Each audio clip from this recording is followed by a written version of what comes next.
भारती नाम की लड़की थी जो कि 19 साल की और उसने बीए ग्रेजुएशन पहले सेमेस्टर में एडमिशन लिया था। भारती एक बहुत ही ज़्यादा सुंदर और सुशील लड़की थी। भारती बिना फालतू के किसी से कोई भी बातचीत नहीं किया करती थी, लेकिन बहुत सारे लड़के उसकी शराफत का बहुत ज़्यादा फ़ायदा उठाते थे और उसे कॉलेज में बहुत ज़्यादा परेशान किया करते थे। एक दिन की बात है, जब भारती कॉलेज के गेट से कॉलेज में अंदर जा रही थी कि रास्ते में उसके सीनियर लोग मिल जाते हैं और जैसे ही भारती अपने सीनियर के पास जाती है तो उस समय भारती अपने सीनियर से कहती है कि क्या बात है, बताइए। उसका सीनियर कहता है कि क्या तुम्हें ABCD लिखनी आती है? तभी भारती कहती है कि अगर मुझे ABCD लिखने में नहीं आती तो मैं कॉलेज में कैसे पहुंच पाती। इतना सुनते ही सीनियर लड़के और लड़कियों को बहुत ज़्यादा गुस्सा आ जाता है और वे बुरा भला भारती को कहने लगते हैं। तभी भारती के क्लास का और उसी की समस्या का एक लड़के की भारती पर नज़र पड़ती है, जिसे वह लड़का देखता है कि जिसका नाम रमेश था। रमेश ने देखा कि उसकी क्लासमेट भारती को सीनियर लोग मिलकर उसे छेड़छाड़ तथा उसकी रैगिंग कर रहे हैं। यह देखकर रमेश को रहा नहीं गया।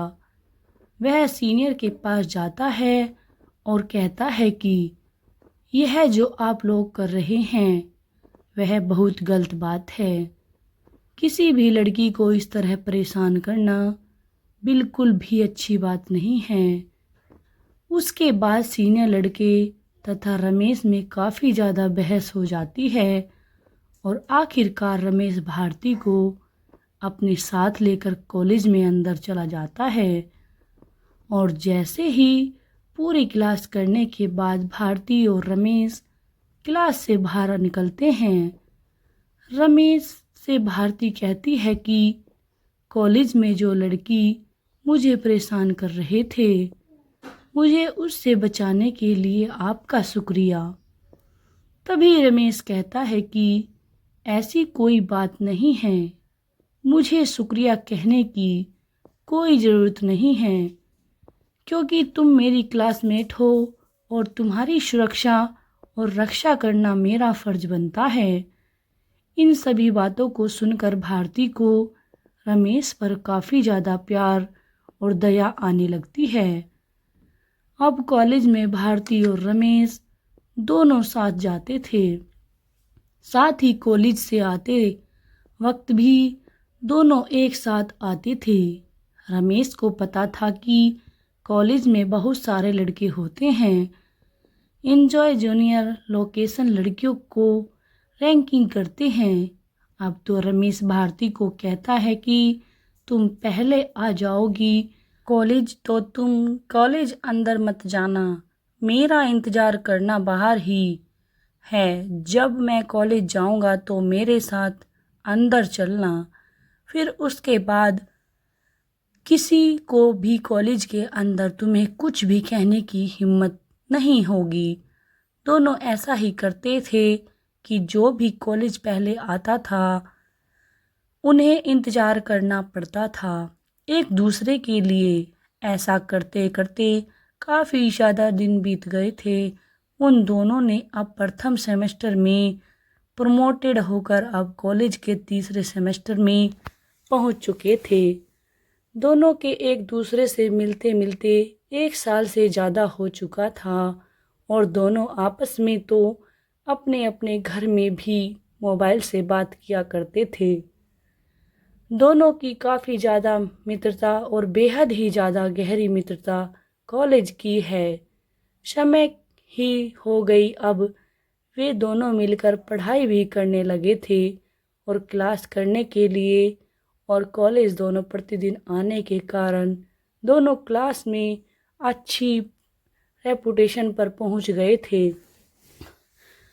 दोनों को एक साथ आते जाते देख क्लास के बहुत सारे लड़के लड़कियों दोनों के बारे में बहुत ज़्यादा गलत सलत बातें किया करते थे।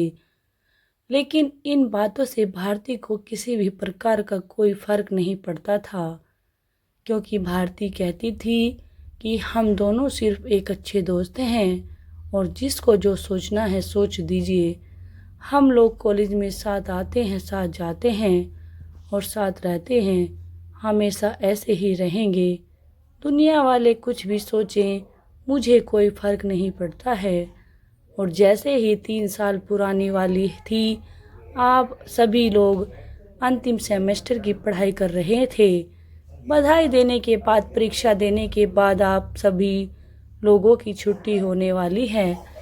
लेकिन भारती को इस बात की चिंता होने लगी थी कि बिना रमेश की दोस्ती के कारण वह एकदम चलना तो दूर की बात है, कॉलेज आना जाना भी नहीं चाहती थी। आशीष मिश्रा का आखिरी एग्ज़ाम हो रहा था। तभी भारती रमेश से कहती है कि मुझे तुम्हारे बिना रहने की आदत नहीं है। हम कहाँ से, कॉलेज तो बंद हो ही जाएंगे। अब तो कोई क्लास करने की कॉलेज नहीं आएगा। मुझे आपकी आदत लग गई है, मैं तुम्हारे बिना रह नहीं सकती हूँ।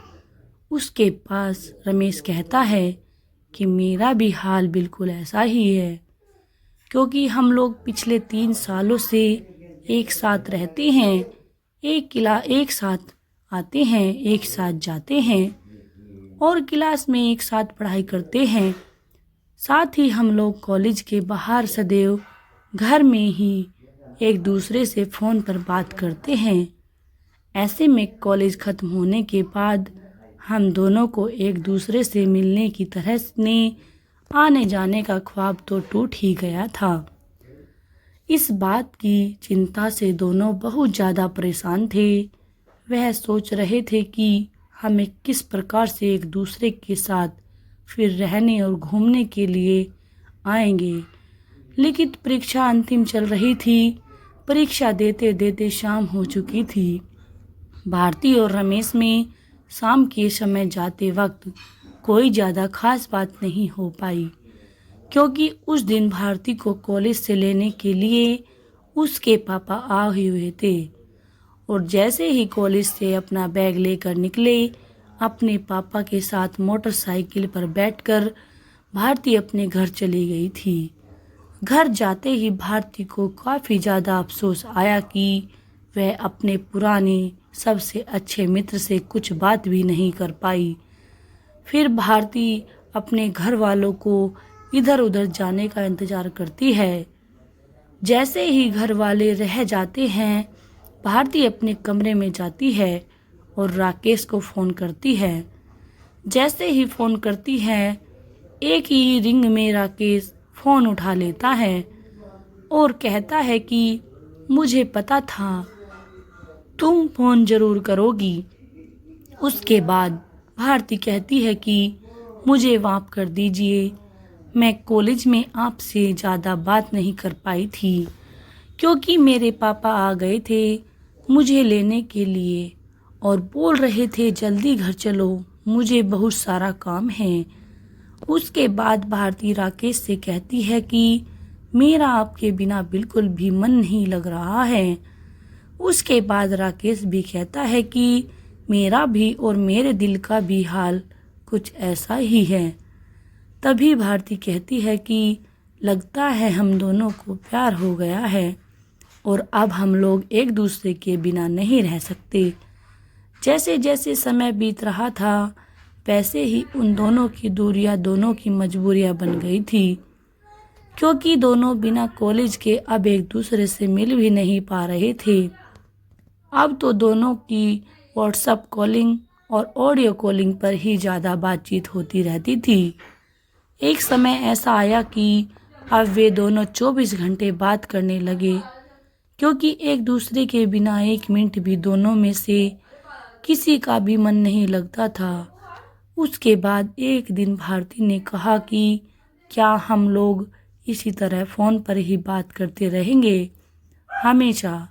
अभी राकेश कहता है कि मेरे घर वाले भी मेरी शादी के लिए लड़की देख रहे हैं। आगे भारती कहती है कि कुछ भी हो जाए, मैं किसी और से शादी बिल्कुल भी नहीं करूँगी। मुझे तो तुम ही पसंद हो और मैं जब भी शादी करूँगी तो तुमसे ही करूँगी। एक दिन भारती के माता पिता भारती को अपने पास बुलाते हैं और कहते हैं कि बेटा देखो, मैंने तुम्हारे लिए एक लड़का पसंद किया है। यह फाइल में उसकी फ़ोटो है। तुम देखकर बताओ क्या तुम्हारे लिए सही रहेगा। यह सुनते ही भारती को काफ़ी ज़्यादा गुस्सा आ जाता है और वह कहती है कि मेरे लिए लड़का है या किसी प्रकार बात हुई और मेरे लिए कोई लड़का ढूंढने की कोई ज़रूरत नहीं है, क्योंकि मैं जब भी शादी करूंगी अपनी पसंद के लड़के से शादी करूंगी और अपने पसंद के लड़के को मैं बहुत पहले ही पसंद कर चुकी हूँ। मैं उसके बिना 1 मिनट क्या 1 सेकंड भी नहीं रह सकती हूँ।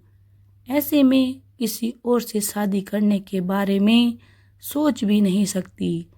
फिर भारती के माता पिता भारती से रमेश की पूरी जानकारी लेते हैं और फिर उसका घर खानदान रमेश को देखने के लिए उसके घर जाते हैं।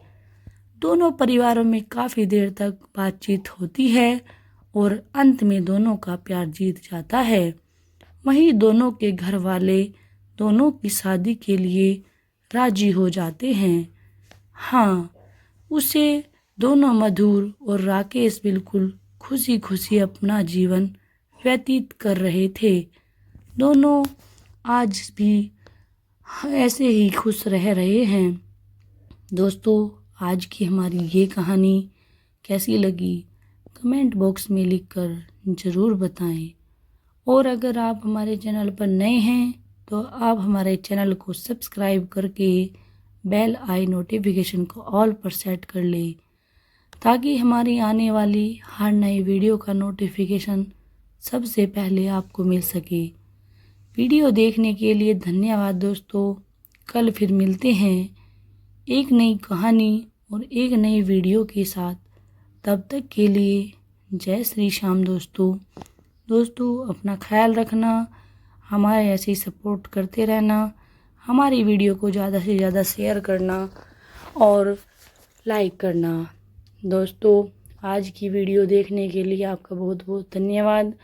इस वीडियो को ज़्यादा से ज़्यादा शेयर करें, अपना ख्याल रखें। दोस्तों, हमें ऐसे ही अपनी सपोर्ट देते रहें और बताते रहें कि आपको किस तरह की कहानी और देखनी है, तो हम आपको ऐसी ही कहानियाँ दिखाते रहेंगे, सुनाते रहेंगे। मिलते हैं नेक्स्ट वीडियो में। धन्यवाद।